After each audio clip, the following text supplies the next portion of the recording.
Texte que je vais vous lire part de loin, puisque bon, voilà, c'est l'une de mes vies au siècle passé, donc ça part de ce petit pays d'Afrique de l'Ouest, de la Guinée-Bissau. Tu es là, Guinée-Bissau, Afrique de l'Ouest, 1986-1992, où je ne savais pas encore ce que j'apprenais. L'inconnu. Tu es là. Dressé devant moi, je ne connais pas ton nom, tu m'interpelles. Je ne reconnais pas ton visage. Tu es un parfait inconnu.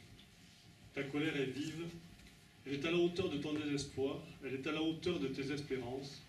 Dans ton regard, lui, une lueur particulière, tu me fixes les yeux exorbités. Tu es là devant moi et dans la certitude de ta jeunesse, tu me dis que tu veux traverser la mer. Tu es prêt à tout risquer, tu n'as plus rien à perdre, si ce n'est ton espoir d'un ailleurs vivable. Ce jour-là, nous nous sommes vus quelques minutes à peine, près de l'entrée du marché central de Gabou. Je ne t'ai plus revu. Bien plus tard, j'appris que tu étais un jeune homme du quartier qui venait d'être abattu dans un train de nuit près de la frontière franco-espagnole, pour un sachet de cocaïne. Tu avais traversé, tu avais pris tous les risques, tu venais d'échouer. Ce que je ne savais pas encore, c'est que tu étais le premier d'une série de rencontres qui progressivement allaient tisser une voie, une toile, tracer une voie. Quelques années plus tard, je retrouvais ton étrange regard dans une librairie marseillaise. Le désespéré de Gustave Courbet illustrait la couverture d'un ouvrage que j'achetais, La peur et la faute. Ton visage et celui du désespéré se superposent et ne font plus qu'un. Tu es là. Venture, sans le savoir, j'étais délogé. Nos chemins se sont croisés une première fois par bagages interposés. Les tiens étaient enlevés par la police alors que je venais de déposer les miens. Quelques semaines plus tard, tu es revenu dans ton antre. Je ne savais pas encore qui tu étais, puis tu devais en habituer, presque infidèle au point de t'accorder une entière confiance. D'autres semaines passèrent. Je perçus ton agitation grandissante, la lueur de ton regard n'était plus la même, dans tes propos émergeait de la rancœur. Puis vint ce jour particulier où, plus agité que d'habitude, tu sortis un petit pistolet, tu le tendis à bout de bras et tu entamas un mouvement de lente rotation. Le temps semblait se ralentir dans la torpeur de ce début d'après-midi. Je te voyais t'arrêter posément devant chaque personne présente, la mettre en joue quelques secondes, faire semblant d'appuyer sur la détente, le temps se figeait, puis tu passais à la suivante. Je fus le dernier à me retrouver dans ce face-à-face. Je voyais un petit trou noir qui émergeait de tes mains serrées. À l'arrière-plan, il y avait tes yeux, noirs aussi, un noir sans aucune lumière. De nouveau, le temps se figea, je te fixais. Ton regard me semblait si loin. Je te fixais toujours, l'esprit vide de toute pensée. Je ne voyais que l'absence de clarté de ton regard. Rien d'autre que cette absence. À l'entrée de la cour, un enfant cria. Quelque chose d'à peine perceptible se manifesta dans l'expression de ton visage. Une légère tension. Dans tes yeux, la lumière revint. Ton corps continua sa lente rotation, puis face à toi, il n'y eut plus que le vide. Le vide de l'espace au-dessus du grand fleuve. Tu appuias sur la détente. Un claquement sec fendit le silence. Une dernière tension de ton corps, puis un relâchement. Tu t'assis et tu posas le pistolet sur la table. Tu n'étais plus qu'une outre vidée de sa colère. Tu disparus quelque temps, puis une fin d'après-midi où l'orage grondait, je te vis revenir. Tu t'installas comme si rien de tout cela ne s'était passé, pas un mot, pas un regard. Je fus inquiet de te voir revenir. Depuis, j'avais appris qui tu étais et la dangerosité que certains t'attribuaient. Avant cet événement, je n'avais rien perçu de tout cela, si ce n'est quelques emballements. Tu avais le verbe haut, mais tout s'apaisait rapidement. Quelques-uns rigolaient avec toi et d'autres te tapaient sur l'épaule. Je ne savais pas que tu avais toujours une arme sur toi. Alors, par défi et pour me rassurer aussi, je te demandais si tu étais armé. Avec nonchalance, tu me tendis l'arme, crosse en avant, après m'avoir montré qu'elle n'était pas chargée. Tu revins à quelques reprises les mois suivants. Je te posais toujours la même question, et à chaque fois, avec la même nonchalance, tu me tendais le pistolet, que je déposais toujours à la même place. Puis tu cessas tes visites. L'absence laissa libre cours aux questions.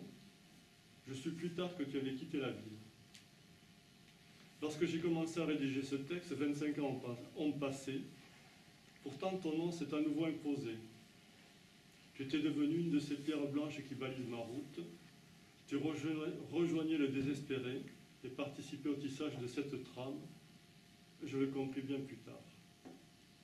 Tu es là. Immersion.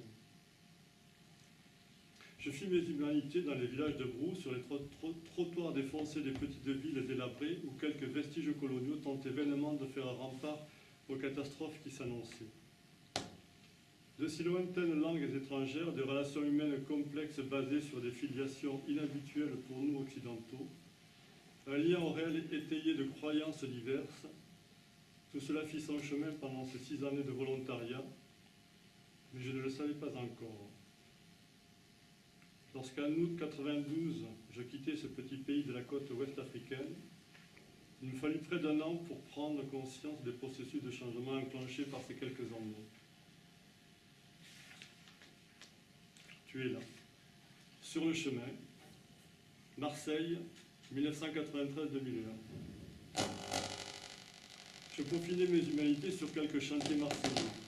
En juillet 1993, arrivé au bout de mes engagements professionnels, après quelques rencontres fructueuses et de judicieux conseils, je cherchais un nouveau cap. Je frappais à la porte d'un premier établissement où je rencontrais un directeur dans toute la richesse de son expérience et la noblesse de sa fonction. Je quittais la maison d'enfants à caractère social 8 ans plus tard. La rencontre avec cet homme un jour de septembre 1993 fixa mon cap jusqu'à ce jour. En septembre 1994, j'entrais à l'école d'éducateur. Arriva le premier cours de psycho et les questions adressées à l'ensemble de la promo. Pourquoi êtes-vous là? Le visage du désespéré et celui de Ventura furent de suite convoqués. Ils étaient là, occupaient ma pensée. Ce jour-là, je pense avoir compris pourquoi j'étais assis à cette table parmi 40 autres.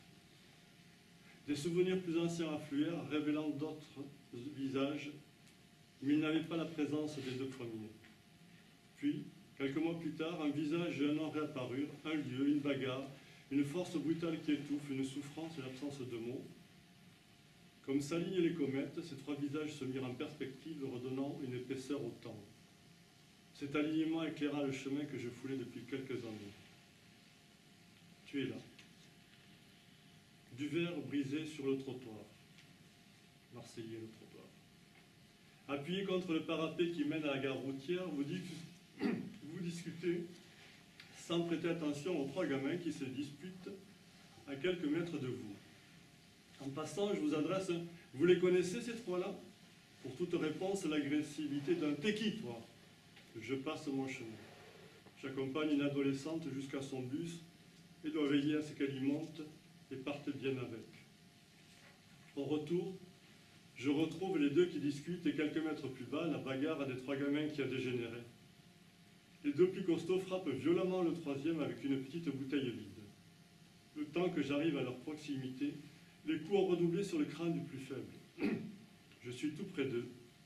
Les 2 agresseurs restent sourds à mon injonction. « Lâchez-le » Seul un grand cri et l'empoignade de l'un d'eux par le bras a un effet. La scène se fige un court instant. Le plus petit se recroqueville parmi les éclats de verre, tout en protégeant sa tête d'un bras. L'un des agresseurs détale et se mêle au passant. Celui que j'ai saisi gesticule pour se libérer. Je l'entends crier un nom adressé aux 2 autres appuyés contre le muret. Je lâche prise, lui aussi détale. Le plus petit se relève et s'en va, boitillant, sans aucune plainte. Il disparaît parmi les passants. Les passants, eux, ne font que passer, aveugles, sourds et muets, comme les 3 singes de la légende. Je reste là, sidéré face à tant d'indifférence. Les deux grands nonchalants sont toujours appuyés contre le muret. Eux rigolent. Tu es là. Arles, il n'y a pas si longtemps. Tu déambules à grands pas dans la cour de l'internat. L'espace y est suffisant, les portes et les couloirs aussi pour que tu y trouves des cibles et des échappatoires quand surgissent tes monstres. Tu vas de l'un à l'autre, ta grande sacoche noire dont tu ne veux jamais te séparer qui te bat le flanc. Ta main gauche posée dessus donne l'impression d'être toujours sur le point de dégainer. Ton regard de gauche à droite, parfois tu te retournes. Qu'appréhendes-tu? Tu vas, tu viens. Les autres ne savent jamais si tu arrives vers eux pour leur serrer la main ou pour les bousculer.